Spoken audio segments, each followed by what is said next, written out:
We are not in a position yet where our government has the financial resources to make education, quality education, free for all. Because that's a problem. Our public education is free, but the quality is low.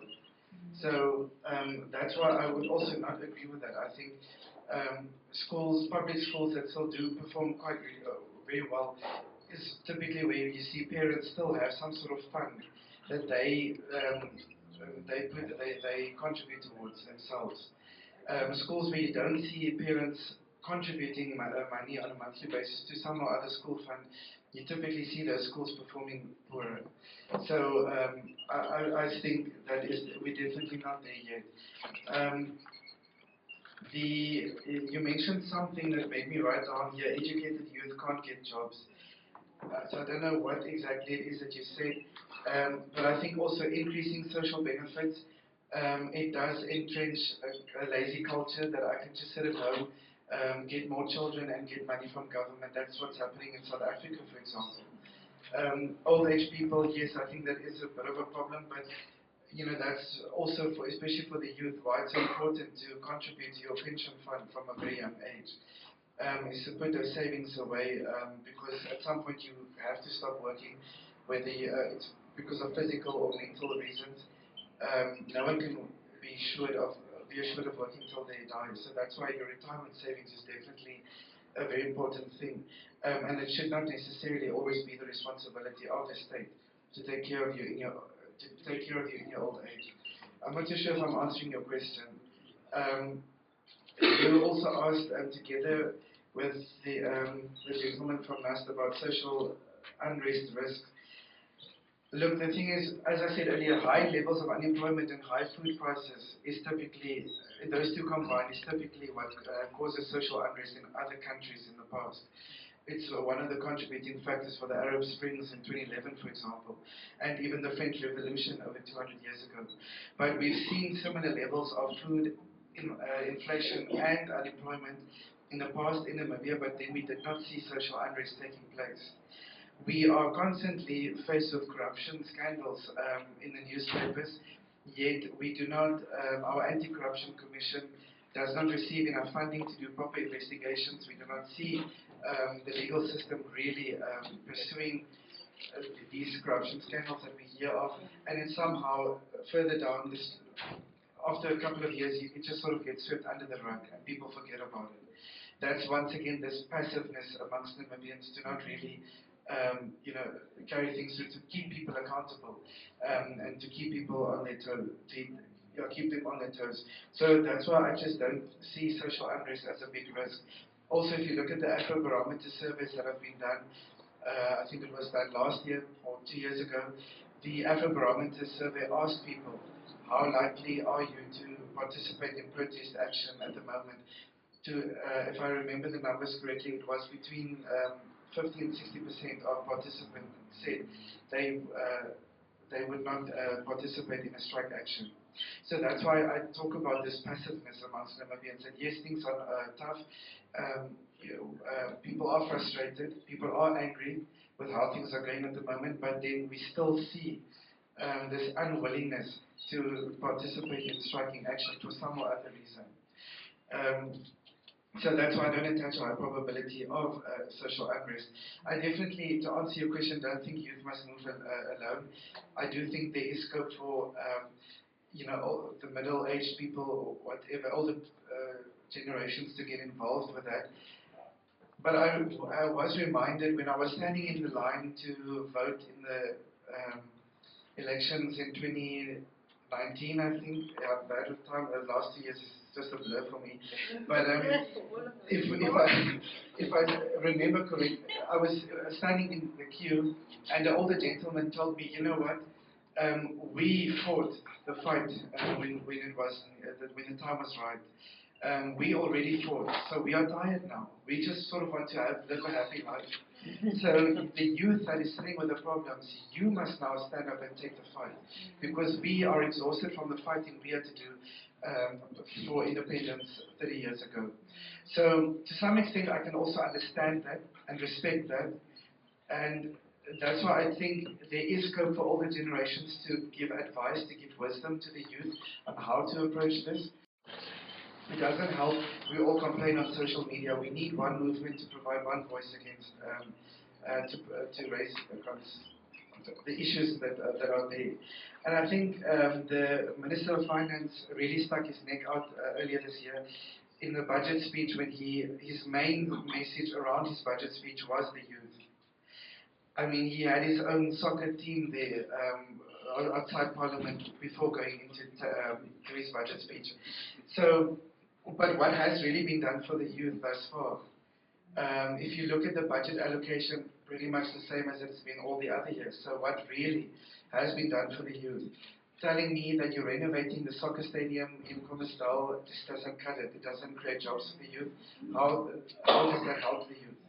So I think if the youth is paying attention, they should probably become even more frustrated after this year because the minister made a lot of promises for the youth, but up until now we don't see much delivery on that.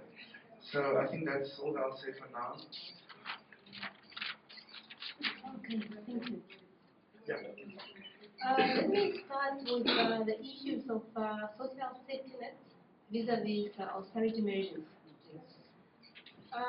You have to understand the transformation issues with regards to Namibia as a country and where we are coming from. What do you do when you have the large population of the country that is highly excluded? That those people, they need short-term solutions. Because if you wait for the economy to correct itself through certain means, it's also a problem because they want short-term solutions to address their social-economic challenges. So you have skewed income distribution, high level of inequality, majority excluded. What do? Then you have to talk about social safety nets as a short-term solution. And then again, you have to think about where did we come from in terms of education. So free education, as it is costed to the government, it's also there to serve the purpose, especially the majority of the people who were excluded previously, such that everyone is given an equal opportunity to excel toward education. So I do understand your view to say maybe we are spending too much as a country. We could have spent less in those. I don't believe so. Okay, let me move on to the next one with regards to what can be done. It's simple. It's expected that the government will continue to borrow as everyone else does. But the problem here is that how can we put that into productive use? So we need public finance reform as a country to ensure that the public debt is put into public use so such that it should be followed with productive activities to increase supply, to equate the demand that such a debt creates. So as we fail to do that, then it becomes a problem. So public finance reform, austerity measures, yes, important, and also innovative transformative ways in terms of how can we transform the economy to grow in a manner that outweighs the growth in debt. Theo has told us that in terms of revenue, our revenue is actually growing at a lower pace relative to the debt, which is a problem. So telling us that we need to do something, so public finance reform is important. And we also then address other social economic challenges that the country is currently facing. Thank you. We have one more reaction. That was probably in response to what he said. That the whole idea that education is the greatest equalizer. Can we just start thinking of it as just an expression rather than actually really affect quality of life? Because what do we mean by education being the greatest equalizer? It doesn't mean that because when people access education, then they are eventually we're going to solve the economic trouble. That's far from reality. But then also think about in an education sector like ours, where the government spends a lot of money in education. We are not spending money on actually improving education. We're spending money on the salaries in the education sector. So you can't really expect quality from that. But then also the issue that he raises to whether free education at I, I would like to think that in the event where people were never given access to be empowered historically, and even in an event where some of the previously disadvantaged people from some of these communities of previously disadvantaged people can afford to pay certain monthly fees to schools where their children are, it's a very small number. The majority of people still cannot even afford to send their children to school every day with just a sandwich to eat on a daily basis.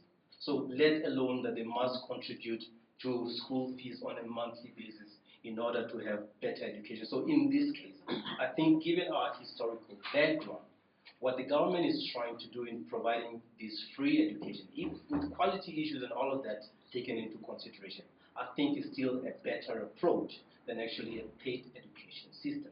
Now, it's up to us as citizens to say, well, are we willing to pay for that bill? Eventually, some of us have to pay for it. But we are actually doing what certain citizens can't do for themselves. Regardless of how we may think of it in an economic terms, but at a human level, I think it's the just thing to do. Okay, we will take a second round of. Well, probably I'll have to respond to the lady also that talked about buying Namibian product. I think when we speak about buying Namibian products, we have to be very careful what are Namibian products. Fruits and vegetables. What if I want an iPad? What if I want to buy a car? Is there a Namibian product that is a car that I must buy? So we're talking about a very small production that is really Namibian goods that can generate the kind of income that we're talking about. So I think that kind of awareness is also necessary, but also being aware that the consumer will always buy what they can afford. Okay, and that which there is also an issue of whether the product is actually appealing and it's actually of quality to the user. I can't just buy something simply because it's Namibian. If I have to buy jam, for example, and I find that there's a Namibian brand and there's a South African brand, and I bought both brands at different times, and I found out that the Namibian jam is not of the kind of quality that I like, I will still buy. I'll go ahead and buy the South African. So the kind of, I'm not sure whether patriotism is really a good thing to bring into economic dialogues. That's a different discussion. But coming back to your question as to whether government dialogues with the public is going to be helpful, the question is actually whether the government can be trusted. Is it a trust? Have they proven, do they have a track record of being trusted by the public to deliver on what they promise? So even if you have public discussions with the public, has the government always delivered? Has this government proven that they can be held accountable by the public? So there's this huge public distrust in government activities that no matter of what platforms you call for discussions, people have lost trust, and I think there needs to be a restoration in those that actually govern this country, so that the public can actually say that this is the kind of government that will represent our interests when we bring it forth, and there are people that can be held accountable. So issues of day-to-day corruption in the newspapers with no accountability, and nobody's ever being held accountable. All those actually shows that the public can't speak to those in power because they can never be held accountable. So it's that kind of public trust issues that we need to be concerned with. So I think probably I also need to close off and say, well, this is the country that we have. These are the troubles that we are sharing in, even if government makes those decisions. It will affect us directly or even our children in the future. The question is, what kind of a society are we dreaming to be? What kind of people are we voting into power that will make decisions that we think are going to take us forward? And I think you're not just thinking about money issues or statistics, it's about the future of this nation. Years when you and I are no longer here, what kind of a country will it be? Are we working towards designing policies that are contextually relevant? Are we simply just seeing what is happening everywhere else and trying to do that here where we are now, without necessarily thinking about the future effects of the decisions that are being made here? So, and that's why for me, economics is not just a theoretical thing, but actually real human experience. And we need to start thinking of economics from that perspective. And even as we think about debt as a real human thing, you are going to be affected. I was just talking to someone say, when I bought my house, I was paying 16,500, and that was last year. Now I'm paying 18,700. Now you begin to think about those kinds of things, about the decisions that are being made and how the economy is affecting us. It's a real thing. I feel it, my children are feeling it, your children are feeling it, your parents in the village are feeling it because you cannot longer send the money on a monthly basis because of all these increasing costs that are coming up on you. So it's a real human issue and we need to be more proactive. And so civil society in general, which I see a number of you here, you keep pushing that button. IPPR is here. I know you can keep pushing that button because we need to have those dialogues. Say, well, humanize the economy, humanize government, humanize the way we borrow because it's real humans that get affected. Okay, very quickly, let me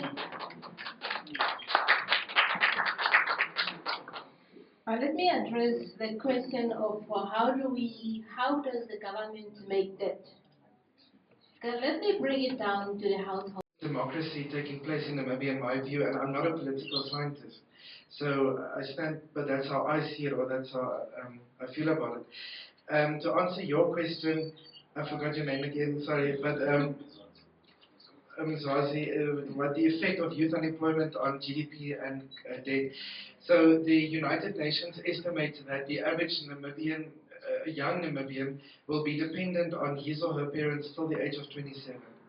And that's obviously very concerning because not only do you deplete, or you are a cost to your parents, obviously, so they could probably save less towards their retirement because they need to take care of you until you're 27 on average. So that in itself is a problem, but I also think that it prevents the youth unemployment prevents the youth from gaining skills that the labor market is looking for. So you cannot build experience to put on your CV and so forth. And the longer that the youth is kept out of jobs, the less productive they will be as adults. So I think that in itself has future implications for the economy. Debt not being used properly, once again, as I said earlier, if the money is not spent wisely on schools, it affects the quality of education. And maybe to answer your question earlier, I also agree education is not the one solution for all our problems. But then that's fine. But we don't see investment into vocational training as well. So if you have abundant unskilled labor, that's fine. Train them to do practical stuff, to be carpenters, electricians, plumbers, builders, or whatever. Either way, no matter how you look at it, whether it's formal education or vocational training, if the debt is not used properly, especially with something like education, you also lower the productivity of your youth. That they cannot participate in the economy because they don't have skills that people want. So that's also how I see it. But I think if you look at the last 2,000 years, all the major empires, they started with education. Education was one of the things that they started with. So I do think it is an important thing. But once again, in our context, I think you need more vocational training than just formal training. But we can't become an industrial nation producing more of the goods we consume if we don't have engineers. In various, because there's various types of engineers that you get, and scientists, and all these things. You do need that together with the vocational training for our youth as well. I think maybe in my closing remarks is that I do agree debt is not a bad thing. It's the way that you use it. It's what you spend it on. That is the problem. Buying a house and renting it out and they pay your monthly interest repayment, that's a productive asset, that's good debt. But getting an overdraft to go buy clothes and furniture and all these and luxuries, that's obviously bad debt. So I think I just also want to mention that one thing that I like that Ndeshi said is I agree with her in that Namibians are very creative. and I think we are quite innovative. Was there not a gentleman in the north that built an aeroplane out of rubbish or that is recycled? I think Namibians are very creative. I think the problem is access to funding or financing. You can't have a bank that thinks of maximizing profits. You need a bank that sort of takes the risk to just give money to whoever comes. And you see what startup is able to be successful. So I think, there are those other problems. I thought I just have to mention that as well. But coming back to my closing remarks, I think definitely we need to participate, be active citizens in democracy, in keeping our government accountable, and making sure that the debt is used wisely. Because like we said, it's not a bad thing if it is used properly. Let's give it up.